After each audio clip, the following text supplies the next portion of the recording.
Bismillahirrahmanirrahim. Assalamualaikum warahmatullahi wabarakatuh. Halo semuanya, perkenalkan nama saya Nizwa Apriya Hasas dengan NIM 1918438, kelas Angkim 1A. Dengan tujuan untuk menyelesaikan tugas akhir mata kuliah Praktikum Bahasa Indonesia, di sini saya akan menjelaskan atau presentasikan hasil dari karya tulis ilmiah saya dengan tema analisis kimia dan judul pencegahan dan penanganan bahan kimia berbahaya dalam laboratorium. Untuk itu, mari simak pembahasannya. Baiklah, di sini terdapat 4 judul utama dari karya tulis ilmiah saya yang akan saya bahas. Yaitu pertama, latar belakang, yang kedua, rumusan masalah, tujuan dan manfaat, yang ketiga, pembahasan, dan yang keempat ialah penutup. Lanjut, yang pertama saya akan menjelaskan latar belakang. Dalam kehidupan sehari-hari, racun bukanlah hal yang tabu untuk kita ketahui bersama. Berdasarkan definisinya, racun adalah bahan kimia yang dalam jumlah kecil dapat menimbulkan keracunan pada manusia atau makhluk hidup lainnya. Sedangkan keracunan adalah hal yang dapat disebabkan oleh racun. Dan juga salah satu masalah kesehatan yang semakin meningkat baik di negara maju maupun di negara berkembang.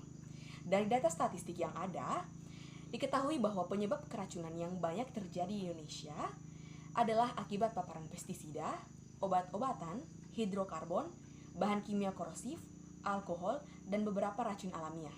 Dalam hal ini bisa dilihat bahwa hal yang menjadi penyebab dari keracunan itu sendiri banyak dari bahan kimia berbahaya.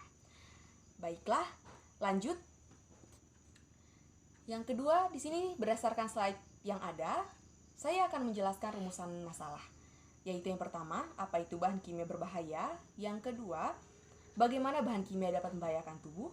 Yang ketiga, pencegahan dari bahan kimia berbahaya. Dan yang terakhir ialah penanganan dari bahan kimia berbahaya. Lanjut, tujuan penulisan, yaitu makalah ini bertujuan untuk mengetahui tentang racun atau bahan kimia. 2. Memahami apa saja hal yang dapat membahayakan tubuh dari bahan kimia. Ketiga, mengetahui cara untuk mencegah pengaruh bahan kimia berbahaya. Yang keempat, mengetahui cara untuk menangani akibat dari bahan kimia berbahaya. Lanjut, manfaat penulisan makalah ini diharapkan dapat bermanfaat untuk setiap individu maupun kelompok guna menjadi pedoman untuk bekerja ketika berdampingan dengan bahan kimia. Lanjut, pada slide di atas terdapat pembahasan.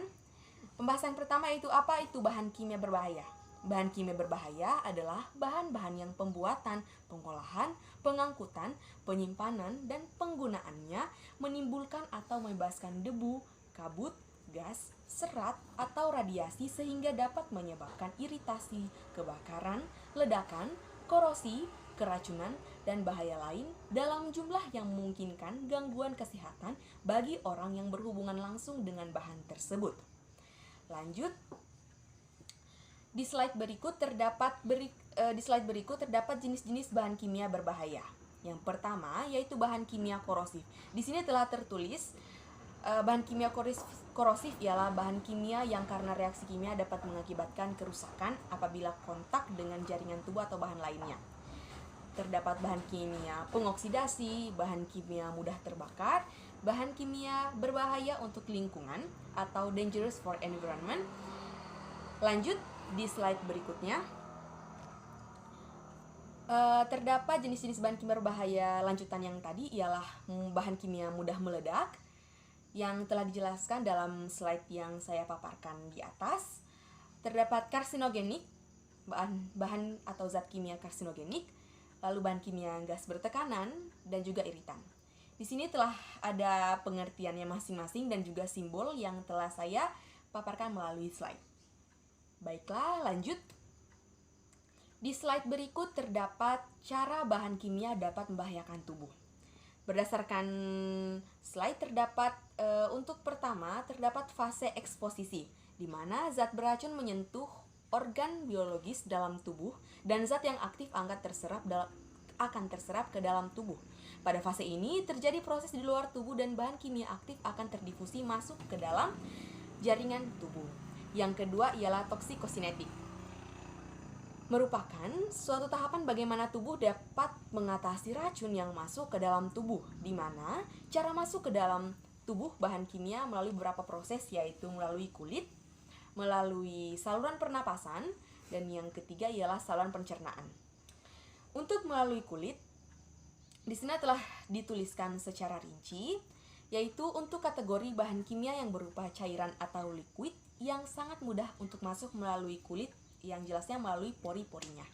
Nah, hal ini bisa saja terjadi pada setiap orang di laboratorium jika kurang kewaspadaan atau kehati-hatian, atau bisa saja karena tidak memakai APD atau alat pelindung diri. Yang kedua ada saluran pernapasan. Nah, bahan-bahan kimia yang berupa uap dan gas ini lebih mudah masuk melalui saluran pernapasan hingga masuk ke paru-paru. Nah, seperti contohnya bahan-bahan kimia pelarut organik, ada heksana, toluen, benzen, dan lainnya. Terdapat yang terakhir ialah saluran pencernaan. Bahan kimia ini masuk ke dalam tubuh melalui saluran pencernaan, melalui saluran pencernaan. Biasanya bahan kimia ini masuk ke dalam tubuh disengaja maupun tidak disengaja, yaitu sebagai makanan atau minuman. Baik, di slide berikutnya, pencegahan dari bahan kimia berbahaya. Nah, ada 4 prinsip dasar operasional.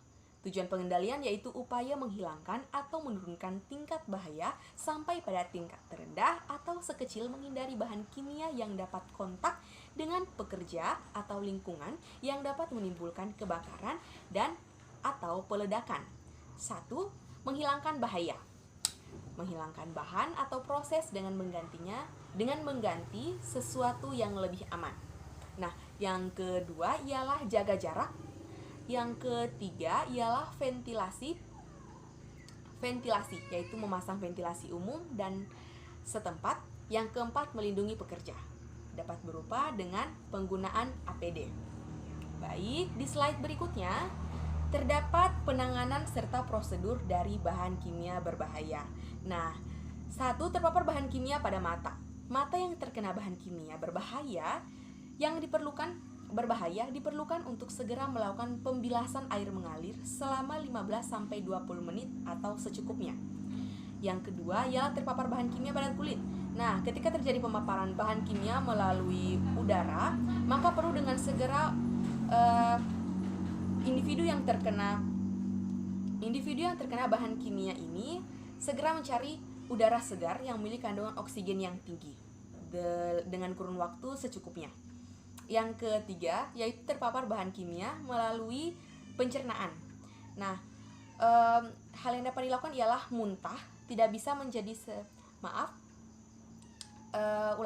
muntah tidak bisa menjadi selalu pertolongan pertama ketika bahan kimia tertelan secara sengaja atau tidak sengaja.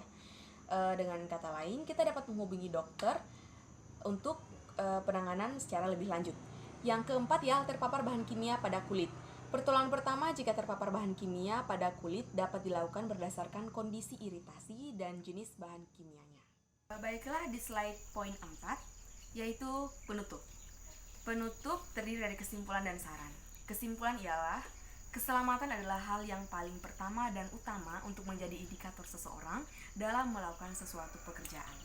Nah, sama halnya di laboratorium, setiap orang ataupun pekerja yang akan masuk dalam laboratorium harus memperhatikan protokol-protokol kesehatan yang ada dan telah ditulis dalam aturan yang berdasar.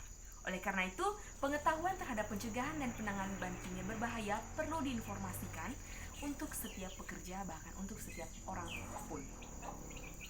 Yang kedua ialah saran.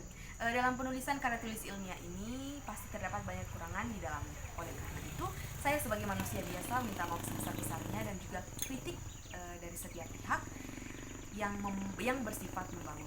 Untuk segala kerjasama dan bantuannya, saya ucapkan banyak terima kasih. Baiklah, slide terakhir. Thanks. Wassalamualaikum warahmatullahi wabarakatuh.